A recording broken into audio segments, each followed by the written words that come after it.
கிறிஸ்து இயேசுக்குள் வாழ அழைக்கப்பட்ட அனைத்து சகோதர சகோதரிகளுக்கும் தேவனால் கிருபையும் தேவ ஆவியின் ஞானமும் உண்டாவதாக. இன்னைக்கு நம்ம பார்க்க போற சத்திய வசனத்தின் சத்தியங்களை எந்த வசனத்தை பற்றி நம்ம பார்க்க போகிறோம்னா, மார்க் எழுதின சுவிசேஷத்துல 6ஆம் அதிகாரத்துல வசனங்கள் 34 நம்ம வாசிக்க கேட்போம். இயேசு கரையில் வந்து அநேக ஜனங்களை கண்டு அவர்கள் மேய்ப்பனில்லாத ஆடுகளைப் போல் இருந்தபடியால் அவர்கள் மேல் மனதுருகி அநேக காரியங்களை அவர்களுக்கு உபதேசிக்க தொடங்கினார்.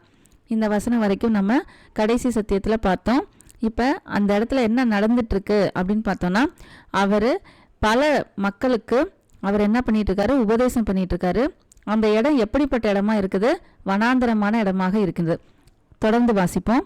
வெகு நேரம் சென்ற பின்பு அவருடைய சீஷர்கள் அவரிடத்தில் வந்து, இது வனாந்தரமான இடம், வெகு நேரமும் ஆயிற்று, புசிக்கிறதற்கும் இவர்களிடத்தில் ஒன்றும் இல்லை.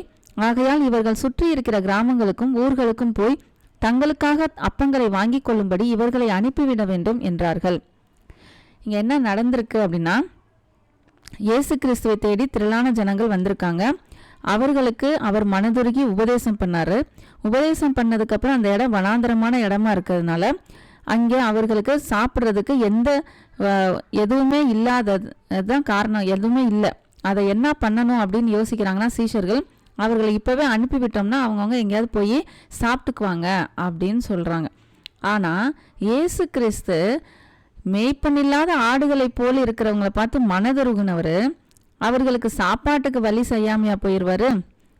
காகங்களை பாருங்கள், பறவைகளை பாருங்கள், அவைகளை எல்லாத்தையும் என்ன பண்றாரு, பிழைப்பூட்டுக்கும் போது அவைகளை விட நீங்கள் விசேஷித்தவர்களா இருக்கிற பொழுது, அது மட்டும் அல்ல உபதேசத்தை கேட்கிறவர்களாக வரும் பொழுது எந்த இதுவும் என்ன இருக்காது, மற்ற இந்த உலக பிரகாரமான எந்த கவலையோ எதுவுமே அவங்கள என்ன பண்ணாது, அவர்களை கிட்ட சேர விடாது.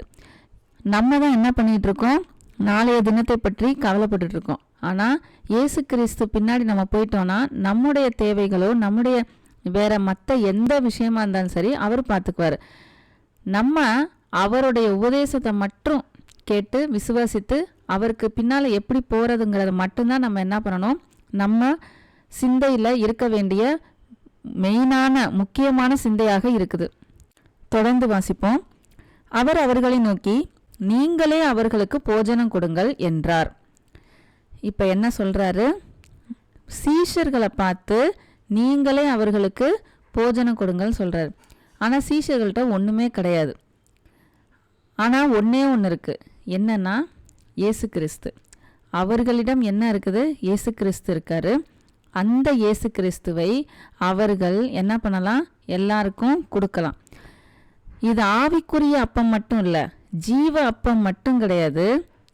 இந்த உலகத்துல வாழ்வு தேவையான சாப்பாட்டையும் யாரு கொடுக்க முடியும்?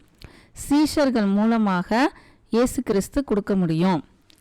இது அன்றைக்குள்ள சீஷர்களுக்கு மட்டும் சொல்லப்படல, இன்றும் நமக்கும் சொல்லப்படுகிறது. முதலாவதாக தேவனுடைய ராஜ்யத்தையும் அவருடைய நீதியையும் தேடினால் மற்றவைகள் எல்லாம் கூட கொடுக்கப்படும் சொல்லிட்டாரு. அது மட்டும் கிடையாது, தன்னைத்தான் வெறுத்து தன் சிலுவை அனுதினமும் சுமந்து செல்பவன் தான் யார் பின்னால போக முடியும், கிறிஸ்து பின்னால போக முடியும். என் பின்னே வருகிறவன் இருளிலே நடவான்னு சொல்லிட்டாரு. அப்ப இவ்வளவு தூரம் அவர் பின்னால போகிறது தான் முக்கியம். மற்றபடி அற்பமான உணவுக்காக, ஐயோ உணவு இல்லையே, அங்கே போனால் வனாந்தரமான இடமா இருக்கே, எங்கேயுமே சாப்பாடு கிடையாது, நம்ம பாட்டுக்கு உபதேசத்தை மட்டும் கேட்டுட்டு பசியோடு செத்து போயிடுவோமோ அப்படின்ட்டு அந்த மக்கள் நினைக்கவும் இல்லை. ஆனால் கொஞ்ச நேரத்தில் சீஷர்கள் அதை பற்றி கவலையும் படுறாங்க, அதுக்காக அனுப்பிச்சி விட்றலான்னு சொல்கிறாங்க. ஆனால் இயேசு கிறிஸ்து அப்படிப்பட்டவர் இல்லை. சீஷர்களை பார்த்து என்ன சொல்கிறாரு, நீங்களே அவர்களுக்கு போஜனம் கொடுங்கள் அப்படின்னு சொல்லிட்டார். அப்போ இந்த மாதிரி சூழ்நிலையில் இன்று நாம் என்ன யோசிக்க வேண்டும்னா, ஒருவருக்கு ஆவிக்குரிய உணவை கொடுக்குறோன்னா அவர்களுக்கு தேவையான இந்த உலகத்தில் தேவையான ஏதாவது ஒரு உதவி இருந்தாலும் அதை நம்ம என்ன பண்ணணும், அவர்களுக்கு செய்ய வேண்டும். அதற்கும் தேவன் என்ன பண்ணுவார், அதற்குரிய வளங்களை நமக்கு கொடுப்பார். நம்ம வெறுமனே உபதேசத்தை மட்டும் கொடுத்துட்டு நமக்குள்ள ஒரு சுயநலத்தோட இருந்தால் அது உண்மையாகவே அவர் பின்னால் போகிற வழி கிடையாது. இதை தான் அவர் என்ன சொல்வார், அநீத செல்வத்தை கொண்டு நண்பர்களை சம்பாதித்து கொள்ளுங்கள்னு சொல்வார். அது மட்டும் கிடையாது, சீஷர்களை கொண்டு அற்புதத்தையும் அவர் நடத்துகிறார். அப்போ நீங்களே அவர்களுக்கு போஜனம் கொடுங்கள் அப்படின்னா, அங்கே அவர்களுக்கு வயிற்றுக்கு தேவையான போஜனம் மட்டும் கிடையாது, ஆவிக்குரிய போஜனமும் இந்த சீஷர்கள் வழியாக தான் நமக்கு வந்து சேர்ந்துருக்கு. அதுக்கு பெரிய எடுத்துக்காட்டு இன்னைக்கு நம்ம படிக்கிற வசனம் தான், இந்த பைபிள் தான். அதில் பாருங்கள், ஒவ்வொருத்ததுலேயும் ஒவ்வொரு பேர் போட்டிருக்கு. மத்தேயு, மார்க்கு, லூக்கா, யோவான், பவுல் எழுதின நிருபங்கள். அப்போ இவங்க எல்லாருமே அவருடைய சீஷர்கள். அந்த சீஷர்கள் பரிசுத்தாவின் மூலமாக நமக்கு கொடுத்துருக்காங்க இந்த போஜனத்தை. இந்த போஜனத்தை நம்ம மற்றவர்களுக்கும் கொடுக்க போகிறோம். அப்போ ஆவிக்குரிய போஜனத்தையும் நம்ம கொடுக்கணும், இந்த உலகப்பிரகாரமான போஜனத்தையும் நம்ம என்ன பண்ணணும், கொடுக்கறதுக்கு ரெடியாக இருக்கணும். அந்த மாதிரி உள்ள நமக்கு பக்குவம் வரணும். இதை தான் தன்னைத்தான் வெறுத்துன்னு சொல்கிறாரு. நம்ம வெறும் இப்போ பார்த்தோன்னா நிறைய பேர் பார்த்தா ஆவிக்குரிய போஜனத்தை கொடுத்துருவாங்க, ஆனால் உலக பிரகாரமாக தன்னுடைய இதிலேருந்து எடுத்து கொடுக்குறதுக்கு அவங்களுக்கு மனசே வராது. ஆனால் இதில் என்ன ஒரு இது இருக்குன்னா, காணிக்கை தசமபாகம் மட்டும் என்ன பண்ணிடுவாங்க, ரெடியாக போட்டுருவாங்க. ஆனால் தேவனுக்காக ஆத்மாவை கூட்டிகிட்டு வர்றதுக்கோ இல்லை அந்த ஆத்மாவை வழி நடத்துறதுக்கோ அதுக்கு என்ன பண்ண மாட்டாங்க, அதுக்கு ரொம்ப யோசிப்பாங்க. அவர் சொன்ன வார்த்தையின்படி நம்ம இப்போ ஒரு எடுத்துக்காட்டு பார்த்தோன்னா, நான் சிறு வயதிலேருந்து எல்லாவற்றையும் நான் கடைபிடித்து வருகிறேன்னு ஒருத்தன் சொல்லுவான்.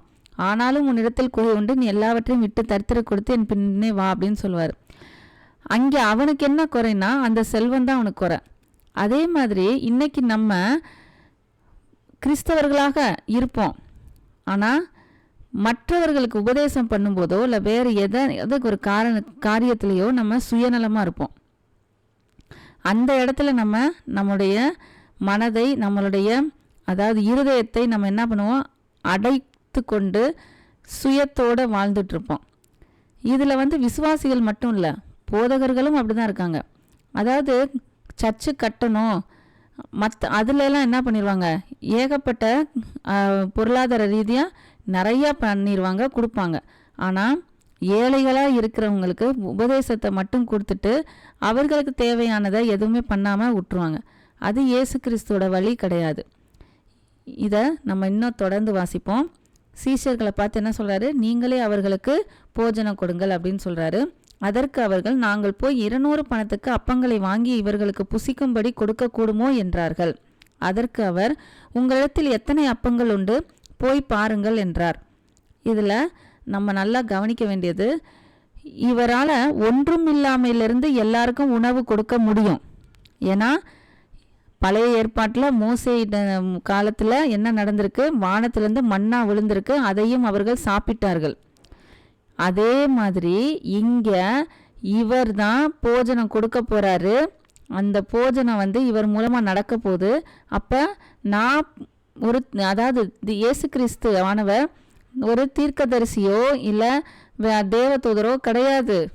அவர் ஆதியிலே இருந்த தேவனிடம் இருந்தவர், தேவனாய் இருந்தவர், வார்த்தையாய் இருந்தவர் அப்படிங்கிறத இந்த இடத்துல என்ன பண்ணுறாரு, வெளிப்படுத்தி காமிக்க போகிறாரு.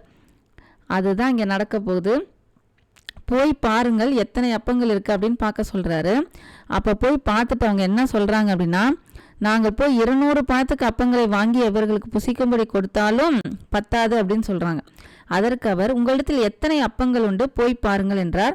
அவர்கள் பார்த்து 5 அப்பங்களும் 2 மீன்களும் உண்டு என்றார்கள். இந்த ஓமையை, அதாவது இந்த அற்புதத்தை நம்ம ஏற்கனவே நம்ம சத்தியவசனத்தின் சத்தியங்களை பார்த்துட்டோம். 5 அப்பங்களும் 2 மீன்களும் இருக்குது அப்படின்னு சொல்லிட்டார். அவர் யார்கிட்டையும் இருக்கா இல்லையா அப்படின்னு கேட்காமே என்ன பண்ணியிருக்கலாம், எல்லாருக்கும் சாப்பாடை கொடுத்துருந்துருக்கலாம். ஆனால் அங்கே என்ன சொல்லியிருக்காரு, உங்கள்கிட்ட ஏற்கனவே என்ன இருக்குது அப்படின்னு கேட்குறாரு. என்ன இருக்குதுன்னா 5 அப்பங்களும் 2 மீன்களும். இது ஒரு அதாவது அற்புதம் நம்ம நினச்சிட்டு இருக்கோம், ஆனால் இது ஓமையாக சொல்லப்பட்டிருக்கலாம் அப்படின்னு தேவன் வெளிப்படுத்துகிறாரு. இது தேவனுடைய சிந்தையோடு இருக்கலாம் அப்படின்ட்டு நான் நம்பி சொல்கிறோம். அந்த 5 அப்பங்கள் ஏற்கனவே இருந்திருக்கு, அதை வச்சு தான் இவர் என்ன பண்ண போகிறாரு, இங்கே அற்புதத்தை நிறைவேற்ற போகிறாரு. இப்ப வாசிப்போம். அப்பொழுது எல்லாரையும் பசும் புல்லின் மேல் பந்தி பந்தியாக உட்கார்ந்து வைக்கும்படி அவர்களுக்கு கட்டளையிட்டார். அப்படியே வரிசை வரிசையாய் 100 பேராகவும் 50 பேராகவும் உட்கார்ந்தார்கள். அவர் இந்த 5 அப்பங்களையும் அந்த 2 மீன்களையும் எடுத்து வானத்தை அண்ணாந்து பார்த்து ஆசீர்வதித்து அப்பங்களை பிட்டு அவர்களுக்கு பரிமாறும்படி தம்முடைய சீஷர்களிடத்தில் கொடுத்தார். அப்படியே 2 மீன்களையும் எல்லாருக்கும் பங்கிட்டார். எல்லாரும் சாப்பிட்டு திருப்தி அடைந்தார்கள். இங்க நல்லா நம்ம பார்க்கணும், வெறும் 5 அப்பத்தை வச்சு இவ்வளவு பேருக்கும் என்ன பண்ணிருக்காங்க, சாப்பாடு கொடுத்துருக்காங்க.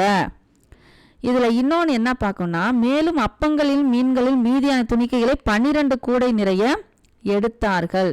அப்பம் சாப்பிட்ட புருஷர் ஏறக்குறைய 5000 பேரா இருந்தார்கள். இந்த வரைக்கும் தான் இன்னைக்கு நம்ம பார்க்க போறோம். 43வது வசனத்துல பாருங்க, மிச்சம் 12 கூடை இருந்துச்சான். இவங்க கரெக்டாக எல்லாரும் சாப்பிட்டு திருப்தியாக அதோட அந்த அற்புதம் முடிஞ்சிருக்கலாமே, ஏன் மிச்சம் 12 வந்துச்சு அப்படிங்கிறத யோசிக்கும் போது தான் அந்த 5 அப்பத்துக்கும் ஏதோ ஒரு காரணம் இருக்குங்கிறது வெளிப்பாடு தெரிஞ்சிச்சு. ஏன் அப்படின்னா, மிச்சம் இருக்கிற 12 கூடைய எதுவும் சேதமாய் போகாதபடிக்கு அதை பத்திரமா வச்சுக்கோங்க அப்படின்ட்டு இயேசு கிறிஸ்து சொல்லுவார். அது யோவான் சுவிசேஷத்தில் இருக்குது. அப்போ என்ன மற்ற இதுலையும் இருக்குது. அப்படி இருக்கும்போது இங்கே சொல்லப்பட்ட 12 கூடை நிறைய அப்பங்களை பத்திரமா வச்சிருக்கணும்னா ஒவ்வொருத்தவனும் ஒவ்வொரு கூடையை தூக்கியே ஆகணும். அவர்கள் தான் திரும்ப அந்த கூடைக்குரிய அப்பத்தை போஜனத்தை மற்றவர்களுக்கு கொடுக்கணும். அப்போ இங்கே சொல்லப்பட்டது அற்புதத்தை தாண்டி இங்கு ஓமை சொல்லப்பட்டிருக்குங்கிறத நம்ம புரிஞ்சுக்கணும்.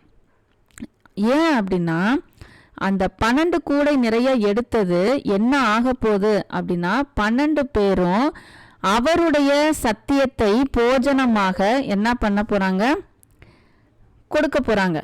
அதுதான் அவருடைய வேலை. அப்ப இங்க சொல்லப்பட்டது அற்புதத்தை தாண்டி ஓமையாக சொல்லப்பட்டிருக்குது. அப்படி இருக்கும்போது 12 கூடை மட்டும் உபதேசமாக இருந்தா அப்ப அந்த ஏற்கனவே இருந்த 5 அப்பமும் என்னவாதான் இருக்கும், அதுக்கும் பின்னணியாக ஏதோ ஒரு அர்த்தம் இருக்க வேண்டும். அது என்னவாக இருக்கலாம் அப்படின்னா, தேவன் ஆதியிலே மக்களை வழிநடத்துவதற்கு அந்த யூதர்களுக்கு தோரா அப்படின்ட்டு கொடுத்திருக்காரு ஆகமங்கள். அது எத்தனை ஆகமங்கள்னா, முதல் 5 ஆகமங்கள் ஆதி ஆகமம், யாத்ராகமம், லேவியராமும், எண்ணாகமும், உபாகமம். இந்த 5 தான் என்னது, தோரா. அப்ப அந்த நியாயப்பிரமாணம், அந்த நியாயப்பிரமாணத்தை வைத்து தான் இயேசு கிறிஸ்து இந்த புதிய உடன்படிக்கையை நிறைவேற்றுகிறார். கிருபையாய் மாம்சமான யாவருக்கும் இந்த சத்திய உபதேசத்தை நமக்கு எல்லாருக்கும் சகல ஜாதிகளுக்கும் கொடுக்கிறார். அப்ப கொடுக்கப்பட்டது யூதர்களுக்கும், அதாவது இஸ்ரவேல் மக்களுக்காக கொடுக்கப்பட்டது.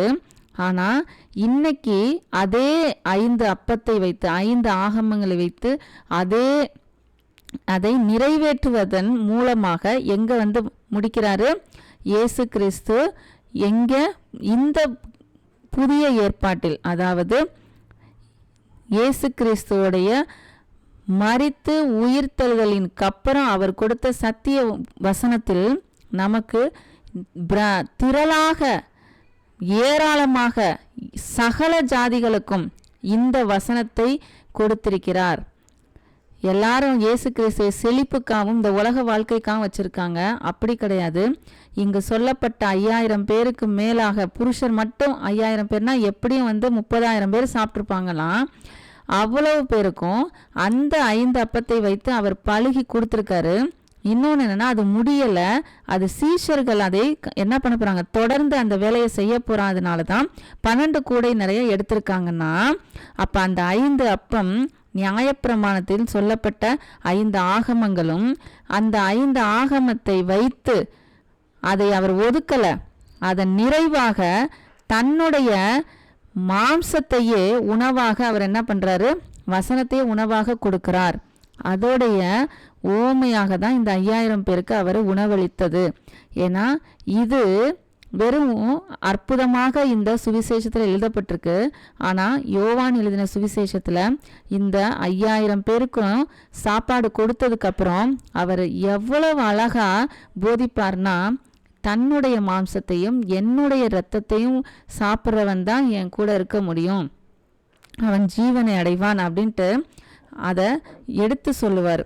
அப்போ அதிலிருந்து தான் நமக்கு தெரியும் இது வெறும் அற்புதம் கிடையாது, இது ஓமையாக சொல்லப்பட்டது.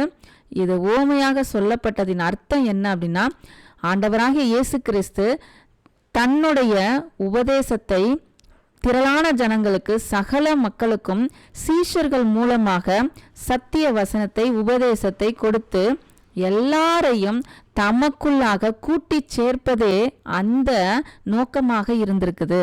அதற்காக தான் இந்த இடத்துல 5000 பேருக்கு மேலே அந்த அப்பத்தை சாப்பிட்ருக்காங்க. அது ஒரே அப்பமாகிய இயேசு கிறிஸ்துவை நாம் உண்ண வேண்டும். ஏற்கனவே பிறந்தவர்கள், இனி பிறக்கப் போகிறவர்கள், இப்போது இருக்கிறவர்கள் எல்லாருமே அந்த ஒரே அப்பமாகிய ஜீவ அப்பமாகிய கிறிஸ்துவில் தான் பங்கு கொள்ள வேண்டும் என்பதின் அடையாளமாக தான் இந்த இடத்துல இந்த அற்புதம் நடந்திருக்குது. மற்றபடி இது வெறும் அற்புதமாகவோ இதை ஒரு கதையாகவோ நம்ம நினைக்கக்கூடாது. இயேசு கிறிஸ்து இதை எதற்காக செய்தார் என்றால், அவர் நியாயப்பிரமாணத்தை நிறைவேற்றுபவராகவும் மக்கள் அனைவருக்கும் தன்னுடைய உபதேசத்தையே ஜீவனாக அவரை உண்டு அவருக்குள் பிழைப்பதற்கு அவரையே கொடுத்திருக்கார் அப்படிங்கிறத நாம் அறிந்து கொள்வதற்காகவும் இந்த அற்புதம் நடந்திருக்குது. அழகா யோவான் எழுதின சுவிசேஷத்தில் சொல்லுவார், ஜீவ அப்பம் நானே. நீங்கள் மன்னா அங்கே மோசேயோட இருந்தப்ப மன்னாவை சாப்பிட்டார்கள், ஆனால் அவர்கள் மரித்தார்கள். ஆனால் என்னை சாப்பிட்றவன் உயிரோடு இருப்பான், மறியாமலும் இருப்பான் அப்படின்னு சொல்றார். அப்போ இதெல்லாமே தேவன் நமக்கு காண்பித்திருக்கார். அப்படின்னா கிறிஸ்து மூலமாக நம்ம காண்பித்திருக்கோம். கிறிஸ்துவே அந்த அப்பம், கிறிஸ்துவே அதை நிறைவேற்றி வந்த அவருடைய ஒரே பேரான குமாரன். அவர் தன்னையே கொடுத்து நம்மை மீட்கப் போகிறார் என்பதை, அந்த அப்பத்தை நாம் பங்கு கொள்ள வேண்டும் என்பதற்காகத்தான் இந்த அற்புதம் நடந்திருக்கு, ஓமையாக சொல்லப்பட்டிருக்கு. அது மீண்டும் சீஷர்கள் மூலமாக உலகெங்கும் போக போகிறதுனால தான் அது மிச்சம் எடுத்திருக்காங்க. அது மட்டும் இல்லை, இன்றும் அந்த அப்பம் நம்ம கையில் இருக்குது. நாமும் அதை மற்றவர்கள் கொடுக்கும்போது அது வந்துக்கிட்டே தான் இருக்கும், அதுக்கு முடிவே கிடையாது. அந்த வசனம் ஆகிய அப்பம் எல்லாருக்கும் போய் சேர்ந்து கொண்டே தான் இருக்கும். இந்த அற்புதத்தில் நம்ம கற்றுக்கொண்ட இந்த உபதேசத்தை, இந்த ரகசியத்தை நம்ம சற்று மீண்டும் ஆழ்ந்து தியானிப்போம். அடுத்த சத்தியத்தில் இன்னொரு சத்தியத்தை நம்ம பார்ப்போம்.